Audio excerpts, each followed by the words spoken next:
Hello everyone. Today's topic accounting procedure on dissolution of firm. आज का जो topic है किससे रिलेटेड है? Accounting treatment. How you will make accounting treatment when you dissolve any firm. अगर कोई firm dissolve हो रही है तो उस कंडीशन में उस अकाउंट कैसे बनेंगे? How you will treat here. Now see, in order to close the book, close the book, किसकी बुक्स क्लोज होंगी? Of the firm. We are talking here about a firm. Which type firm? Partnership. यहां पर हम बात कर रहे हैं एक पार्टनरशिप फर्म के बारे में। On dissolution the following accounts are opened in order. किस ऑर्डर में अकाउंट्स ओपन किए जाएंगे? सबसे पहले जो आपका अकाउंट बनेगा, कौन सा अकाउंट बनेगा सबसे पहले? First you will make realisation account. Second बनाना है आपको partners loan account. Third is partners capital account. Fourth is cash और bank account. These four accounts will be make here. सबसे पहले जो आपको बनाना है वो है आपका realisation account. Partners loan account किस कंडीशन में बनता है? If loan is given by any partner to the firm. किसी पार्टनर के द्वारा अगर फर्म को लोन प्रोवाइड किया गया है तो उस कंडीशन में जब फर्म का डिसोल्यूशन होगा तो पार्टनर्स लोन अकाउंट भी हमें बनाना है। पार्टनर्स कैपिटल अकाउंट, कैश और बैंक अकाउंट। कैश के नेम से ही बना लेते हैं, बैंक के नेम से भी बना लेते हैं। ओके, नाउ फर्स्ट आपका है यहां पर बात कर रहे हैं रियलाइजेशन अकाउंट। रियलाइजेशन अकाउंट क्या है? What is realisation account? Realisation account is a type of a nominal account. एक नॉमिनल अकाउंट है। A realization account is opened for disposing of assets and payment of creditors। कि एक जो realisation account हम बना रहे हैं वो कैसा अकाउंट है? एक नॉमिनल अकाउंट है। पर्पज क्या है हमारा इसको ओपन करने का? For disposing the assets and payment of creditors. What motto here? बनाने का हमारा ऑब्जेक्ट क्या है? टू फाइंड आउट प्रॉफिट और लॉस, प्रॉफिट और loss on dissolution of the firm. जब फर्म का डिसोल्यूशन हो रहा है उस कंडीशन में यह भी देखना होगा कि प्रॉफिट हो रहा है या लॉस हो रहा है। Because we have to pay the liability, liability pay करनी है। If any loan is given by the partner, loan भी पे करना है। Then such amount is remain that will be distributed to the partners. अगर कोई amount बचती है तो पार्टनर्स को डिस्ट्रीब्यूट कर दी जाएगी।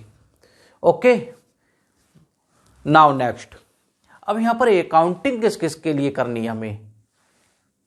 फर्स्ट वन, सबसे पहले आपको अकाउंटिंग करनी है अकाउंटिंग फॉर एसेट्स। एसेट्स की अकाउंटिंग की जाएगी किस अकाउंट में? रियलाइजेशन अकाउंट में। ठीक, नेक्स्ट इसके बाद क्या करना है? If any asset sales. जब एसेट सेल्स होती है तो उस पर क्या होगा? इनकम होगी। डेट विल बी अकाउंट, उसकी भी अकाउंटिंग करनी है। Accounting for liability, accounting for payment of liability and accounting for expenses of dissolution. यहां पर हमें इसकी भी अकाउंटिंग करनी है। If any asset taken over by any partner. अगर किसी पार्टनर्स ने कोई एसेट्स ले लिया उसको, उसका payment. Okay, now see how you will make a realisation account. You see here a specimen, by that way you can understand it easily. यहां पर मैं आपको एक रियलाइजेशन अकाउंट का स्पेसिमेन देता हूं किस तरीके से आपको अकाउंट बनाना है। इसके देखेंगे आप, you can understand it easily, आसानी से इसको समझ जाओगे। ओके, सी नाउ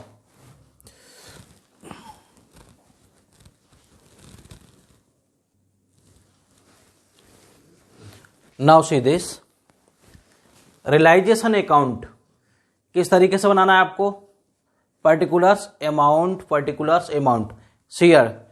यहां पर हमारे 2 कॉलम्स दिए गए हैं। ये आपके कौन सी साइड है, ये होती है आपकी डेबिट साइड, ठीक है। ये कौन सी साइड होती है, ये कहलाते हैं credit sides. Now you see first, assets always written debit side. जो एसेट्स होते हैं वो हमेशा किस साइड में लिखी जाएंगी, डेबिट साइड्स में।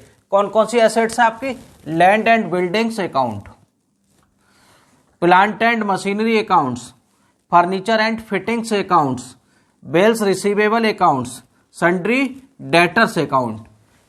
ये क्या हो गई आपकी एसेट्स हो गई। Okay, now and liabilities always written credit side. Liabilities क्या होती है, वो हमेशा क्रेडिट साइड ही शो की जाती है। Now see why sundry creditors account, why bills payable accounts, why bank overdrafts account, why outstanding expenses account and provision for doubtful debts. Okay, you see this, these are assets, these are liabilities. We have to adjust this liabilities and assets. liabilities का क्या करना है, payment करना है, और assets adjusted करनी है उसमें। अब क्या करना है, see here, if payment of liability, अगर किसी लाइबिलिटी का पेमेंट किया जा रहा है, पेमेंट किस में किया जाएगा, कैश में। पेमेंट किस में किया जाएगा, कैश में। तो हम यहां पर जो वर्ड लिखेंगे, टू कैश अकाउंट या बैंक अकाउंट। कैश अकाउंट भी लिख सकते हैं, बैंक अकाउंट भी लिख सकते हैं, any one word you can write here. Okay, तो यहां पर आ जाएगा टू बैंक अकाउंट, ब्रैकेट में आ जाएगा पेमेंट ऑफ लाइबिलिटी। किसकी अमाउंट आ गई यहां पर, payment of liability. Next, if any unrecorded liability, ऐसी कोई लाइबिलिटी जिसका रिकॉर्ड नहीं रखा गया है, तो उसको किस तरीके से दिखाना है, उसको भी पेमेंट इसी वे में करना है, टू बैंक अकाउंट, ये भी यहां पर आएगी। Third, partners capital account. अब ये देखो यहां पर, any liabilities is assumed bye the partner. अगर कोई लाइबिलिटी पार्टनर के थ्रू एज्यूम्ड कर ली गई है, तो उसका क्या हो रहा है, पेमेंट हो रहा है एक तरीके से।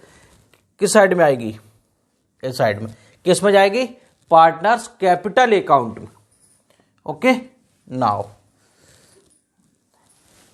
एनी एसेट्स इज सेल, जब एसेट सेल की जाएगी, एसेट सेल होने के बाद किस साइड आती है, उसकी अमाउंट क्रेडिट साइड। भाई देखो एक बात समझो यहां पर, यू सी, जब हम कुछ सेल करते हैं, सेल करने के बाद हमें क्या होती है, इनकम होती है।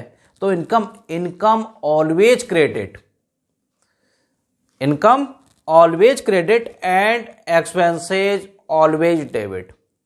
इनकम को हमेशा क्रेडिट किया जाता है और एक्सपेंसेस को हमेशा डेबिट किया जाता है। ये यहां पर पेमेंट हो रहे हैं ना, ये क्या हो रहे हैं, हमारे एक्सपेंसेस हो रहे हैं, ये डेबिट किए गए हैं। अब यहां पर इनकम हो रही है,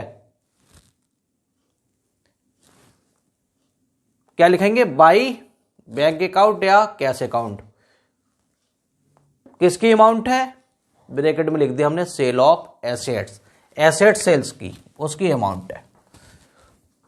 अब देखो, if any assets in taken by partners, अगर कोई एसेट्स को पार्टनर के थ्रू एक्सेप्ट कर लिया जाता है,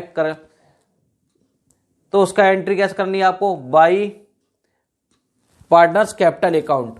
बट क्या आएगा आपका यहाँ पे आपको शो करना है बाई पार्टनर्स कैपिटल अकाउंट। और उस किस बात के लिए, ब्रैकेट में दिखाना है assets taken by partners.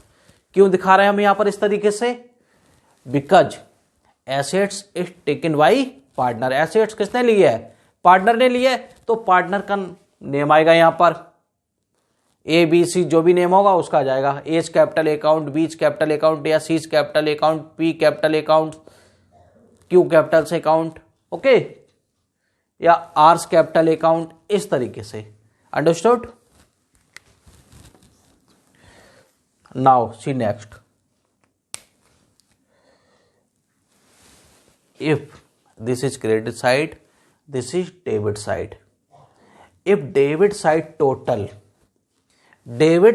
Total is greater then credit side, अगर डेबिट साइड का टोटल क्रेडिट साइड से ज्यादा होगा तो उस कंडीशन में क्या होगा, लॉस, उस कंडीशन में लॉस हो जाएगा हमें।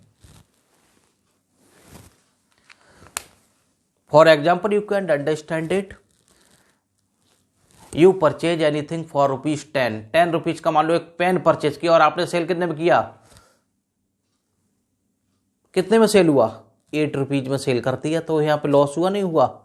Okay, same that way if credit side total is greater than debit side, अगर डेबिट साइड से ज्यादा है क्रेडिट साइड का टोटल, इन दैट कंडीशन हमें क्या हो जाएगा, profit.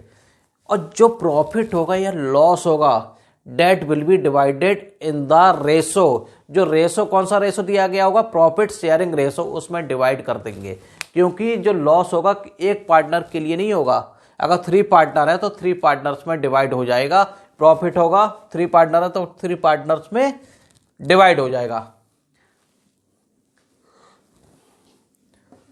Okay student, you have to make the realization account this way.